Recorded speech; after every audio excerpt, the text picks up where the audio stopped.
पेटलेली आहे, गॅस पेटलेला आहे, त्याच्यावर कढई ठेवलेली आहे आणि काय त्याचा धड्यात असेल, स्वयंपाक कसा करायचा असेल धडा असेल त्यावेळी, आणि तो हात असा फोडणी टाकतात आणि त्या फोडणी टाकणाऱ्या हातात नेमक्या बांधलेला. माझं म्हणणं एवढं ठीक आहे ना, घरोघरी बायका स्वयंपाक करतात, ह्याच्याबद्दल दुःख कशाचं कारण नाही, पण त्या तिसरी चौथीच्या पोरावर हे का बिंबवता तुम्ही? स्वयंपाक करणं हे बाईचंच काम आहे म्हणून.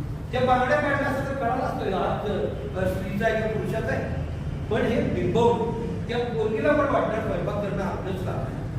आणि जिथं कॅश पैसे आहेत तिथं शेठ मात्र सगळे पुरुष आहेत, आचार्य सगळे पुरुष आहेत. म्हणजे जिथं पैसा आहे की तिथं पुरुष आहे. मुद्दा असा आहे की मूल्य व्यवस्था तुमच्या सिलेबस पूर्ण गेली. हे साधं उदाहरण झालं, इथं अनेक उदाहरण. आणि त्यामुळं मूल्य याचा अर्थच असा आहे की समाज ज्या दिशेनं आपल्याला न्यायचा आहे, समाजातले जे सगळे चांगले सद्गुण आहेत